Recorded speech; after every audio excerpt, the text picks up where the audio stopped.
आता आपण प्रत्येक मूलद्रव्याची जी संयोजन आहे ते कोणकोणते आहे आपण बघा या चित्राच्या माध्यमातून आपण पाहणार आहोत. बघा इथे दिले आहे तर मूलद्रव्ये हा एक घटक, अणुअंक हा दुसरा, इलेक्ट्रॉन स्वरूपन तिसरं आणि संयोजन इलेक्ट्रॉन चौथं आणि संयोजन आहे पाचवं आहे. तर अशा प्रकारे इथे पाच तुम्हाला इथे कॉलम दिलेले आहेत आणि कॉलमच्या नुसार तुम्हाला सांगितले की जी मूलद्रव्ये आहेत ती कोणकोणती आहेत ती या कॉलममध्ये दिलेली आहेत. अणु त्याचा प्रत्येक मूलद्रव्याचा जो अणुअंक आहे तो कोणता आहे तो देखील दिलेला आहे. त्याचप्रमाणे त्याची मूलद्रव्ये त्याचे इलेक्ट्रॉन स्वरूपन कोणकोणते आहेत ते दिले आहेत. संयोजन इलेक्ट्रॉन कोणते दिले आहेत आणि संयोजा कोणती आहेत. बघा संयोजन इलेक्ट्रॉन आणि संयोजा याच्यामध्ये देखील काय आहे फरक आहे. सर्व आपण सुरुवात करणार आहोत. आपण वाचणार आहोत की एक एक प्रकारे इथे पाहणार आहोत. जे हायड्रोजन आहे जो सगळ्यात पहिला आहे तर हायड्रोजनचा अणुअंक किती आहे एक आहे. त्याचप्रमाणे त्याचा इलेक्ट्रॉन स्वरूपन देखील एक आहे, संयोजन इलेक्ट्रॉन एक आहे आणि संयोजा एक आहे. क्लिअर झालंय.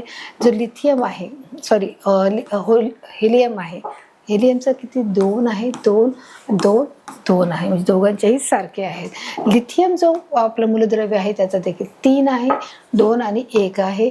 त्याचप्रमाणे इथे एक आहे, इथे एक आहे.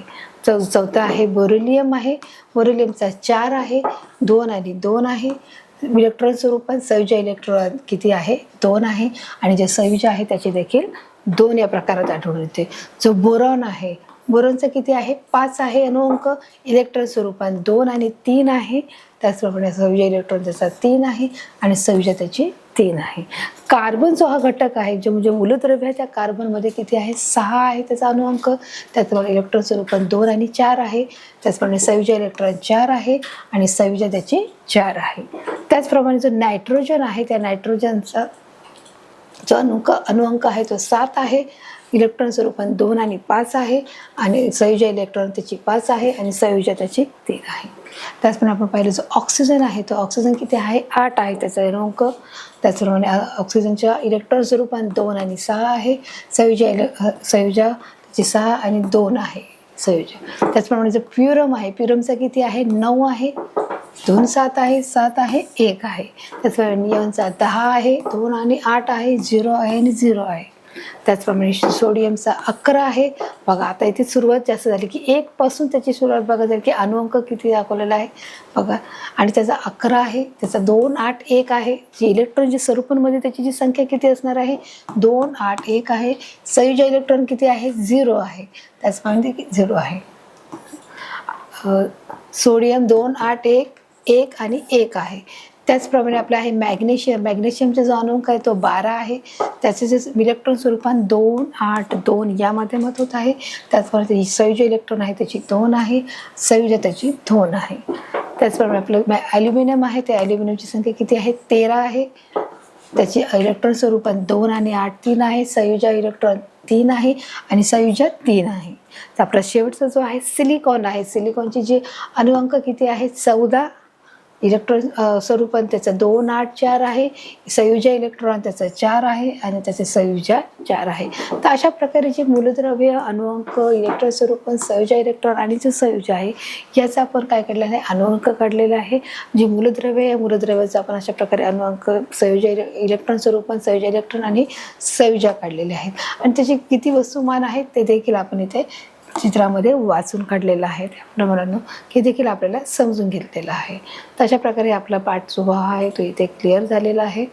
तर बघा आपला जो पुढचा पाठ आहे जो परिवर्तित संयोजन आहे तो परिवर्तित संयोजन म्हणजे काय त्या भागाकडे आपण बघा पाहणार आहोत. परिवर्तित संयोजन म्हणजे इथे दिलेलं आहे त्यांनी की बघा वेगवेगळ्या परिस्थितीत काही मूलद्रव्यांचे अणु हे वेगवेगळ्या संख्येने इलेक्ट्रॉन देतात. आता त्यांनी की वेगवेगळ्या परिस्थितीमध्ये जे काही मूलद्रव्याचे जे अणु आहेत ते जे प्रत्येक पाठचे जे अणु आहेत पदार्थाचे जे अणु वेगवेगळ्या संख्येने इलेक्ट्रॉन देतात किंवा घेतात वेगवेगळ्या संख्येने. मग त्या संख्येमध्ये काही उतार चढाव असू शकतात, ती संख्या विषम असू शकते, त्याच्यामध्ये समानता असू शकते.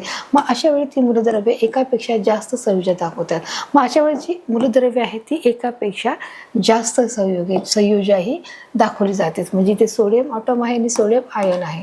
म्हणजे त्याची जी संख्या आहे ती किती आहे Na म्हणजे 2 8 1 आहे, तर Na इथे 2 8च आहे. तर अशा प्रकारची जी संयोजन आहे इथे दाखवली जात आहे बघा. तर वेगवेगळ्या परिस्थितीत काही मूलचे अणु वेगवेगळ्या संख्येने इलेक्ट्रॉन देतात किंवा घेतात.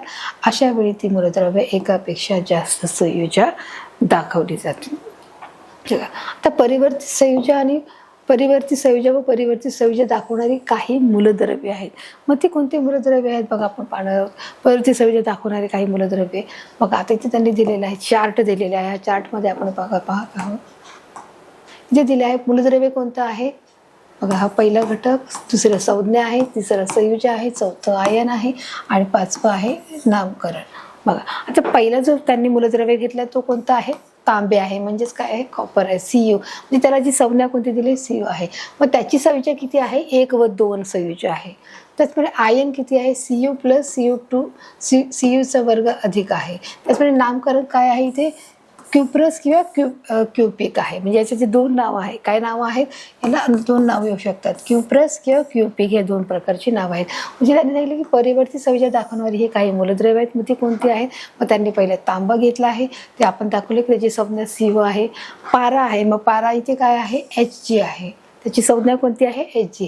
व त्याची संयोजक किती आहे, 1 व 2 आहे. बघा संयोजक किती दाखवले, 1 व 2. व आयन किती आहे, Hg प्लस किंवा H2 Hgचा वर्ग प्लस आणि त्याचं जे नामकरण काय आहे, मर्क्युरस किंवा मर्क्युरिक. दोन नाव, मर्क्युरस किंवा मर्क्युरिक हे दोन प्रकारची नावं त्याला येते. कोणाला, या पाऱ्याला. तांब्याला जसे बघा इथे नाव दिलं आहे क्युप्रस किंवा क्यूपिक आहे, तसं इथे पारा आहे, तो पाऱ्याला काय नाव दिलं आहे, मर्क्युरस किंवा मर्क्युरिक. आता आपला तिसरा जो घटक आहे लोह आहे. मग लोहाला काय म्हटलं आहे, Fe. Fe म्हणजे काही संज्ञा आहे. मग त्याची संयोजक किती आहे, 2 व 3 ही संयोजक येत आहे. मग त्याचं जे आयन काय आहे, Fe2 प्लस किंवा Fe3 आहे. म्हणजे याचे देखील नामकरण काय आहे, फेरस किंवा फेरी. म्हणजे फेरस किंवा फेरिक हे तिन्ही प्रकार आपण दोन्ही प्रकार आपण त्याला बोलू शकतो. जसं तांबा आहे, तांबाला क्युप्रस किंवा क्यूपिक म्हणू शकतो. त्याचप्रमाणे जसं पारा आहे, त्या पाऱ्याला आपण म्हणू शकतो मर्क्युरस किंवा मर्क्युरिक म्हणू शकतो.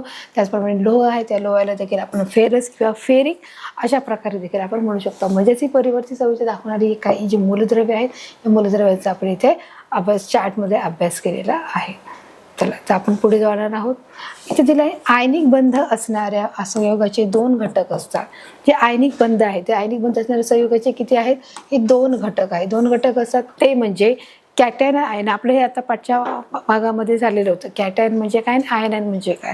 तर बघा आयनिक बंधाच्या संयोगाचे 2 घटक असतात ते म्हणजे कॅटायन, म्हणजे जे धनप्रभाराचे असतात त्यांना कॅटायन म्हणतात आणि जे ऋणप्रभाराचे असतात त्यांना आयनन म्हणतात. व आयनन हे ऋणप्रभारित आयनिक घटक हे स्वतंत्रपणे असतात आणि हे जे घटक आहे आयन आहेत, हे घटक असे आहेत स्वतंत्रपणे आहेत, ते मुक्तपणे फिरत असतात, रासायनिक अभिक्रियेमध्ये भाग घेतात व त्यामुळे त्यांना मूलके म्हणतात. आणि हे म्हणजे कॅटायन आणि आयन आहे ते रासायनिक अभिक्रियेमध्ये भाग घेतात आणि त्यामुळे त्यांना काय म्हटलं आहे, मूलके म्हटलं आहे. काय म्हटलं आहे, मूलके.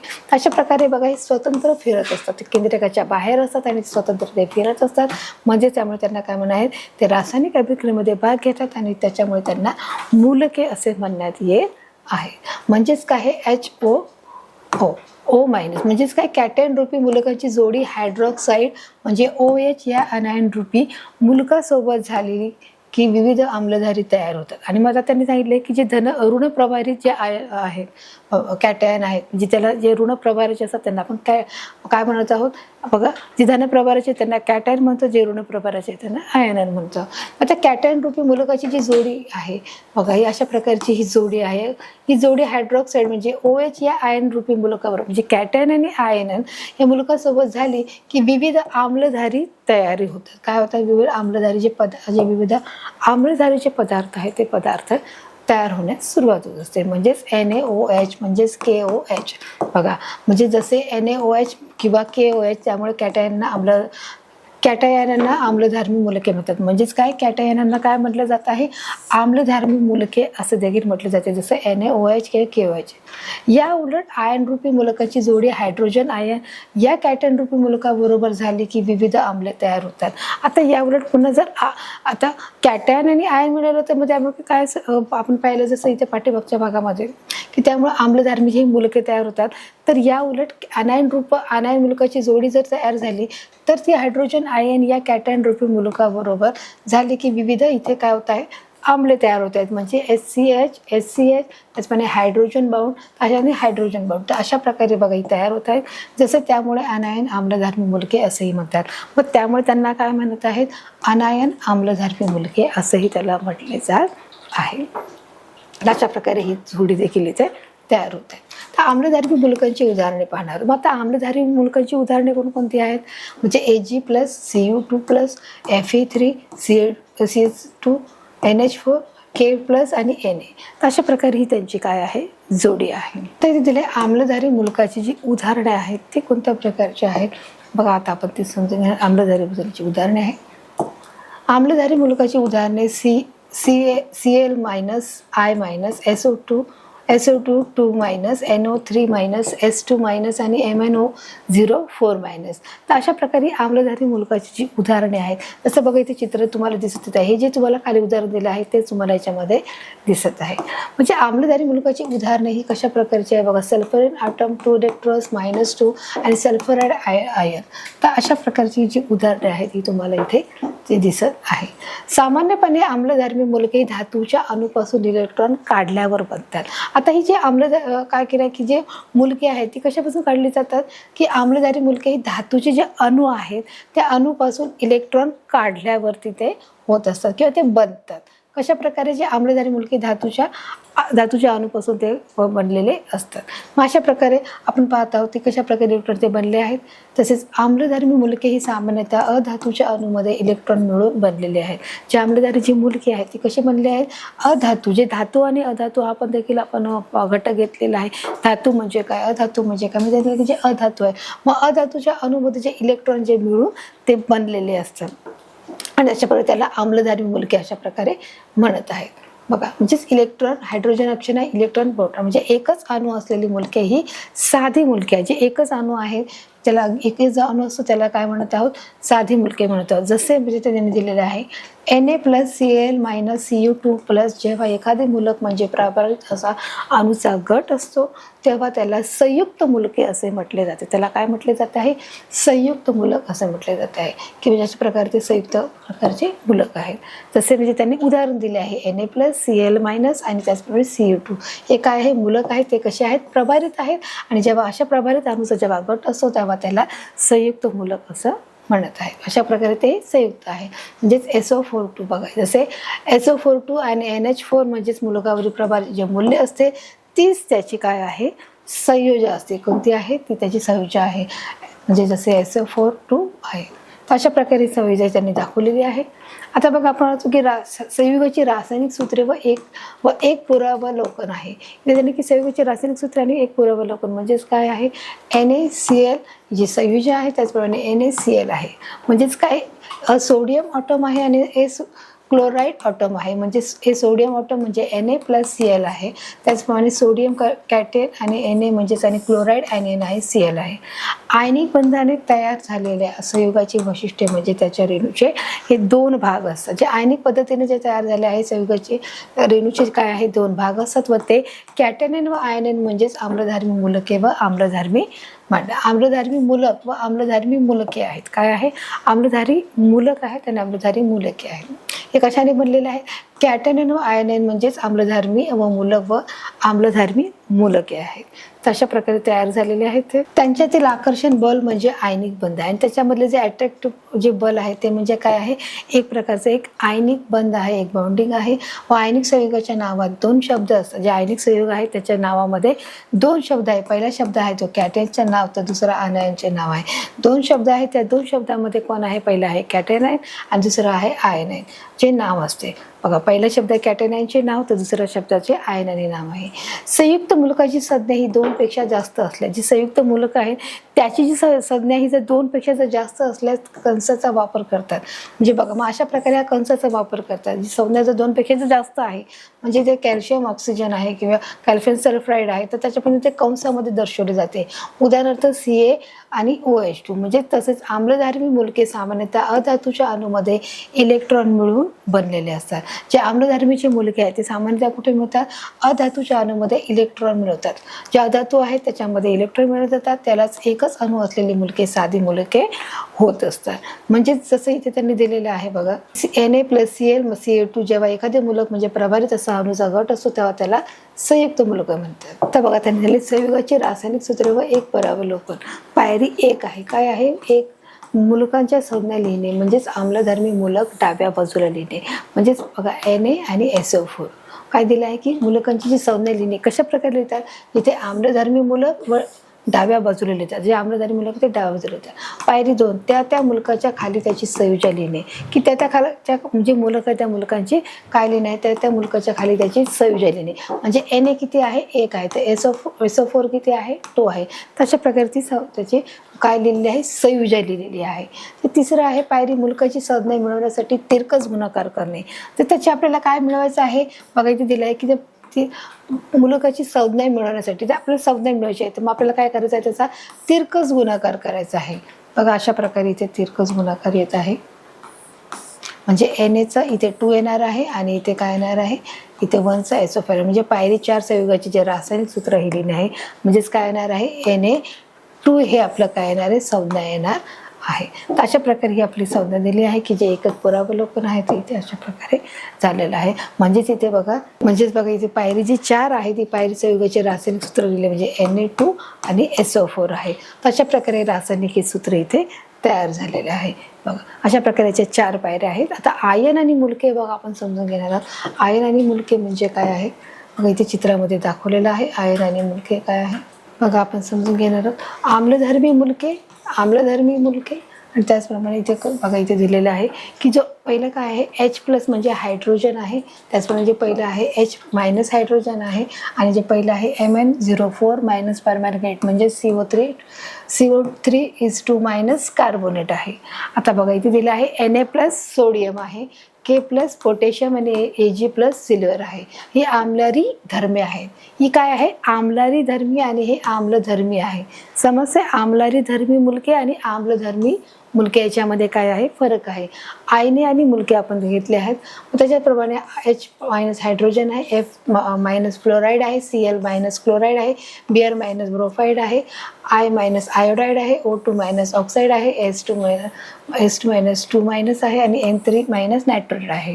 तर अशा प्रकारे जे सेकंड आहे इथे दिले आहे Mg- मॅग्नेशियम आहे, Ca2 मॅग्नेशियम, Ni2+ निकेल आहे, CO2 कोबाल्ट आहे, Fa2+ फेरस आहे आणि त्याचप्रमाणे देखील आपल्या इथे झालेलं आहे दुसऱ्याचं.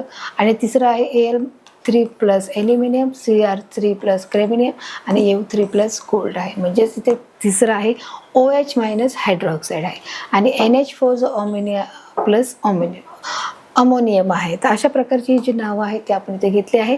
आम्लारी धर्मी मूलके, आम्लधर्मी मूलके अशा प्रकारे इथे आपण इथे सांगितलेले आहे. तर अशा प्रकारे मुलांना जो आपला हा जो पाठ आहे, मुलांना जो द्रव्याचे जे मोजमाप आहे तो आपण इथे समजून घेतलेला आहे.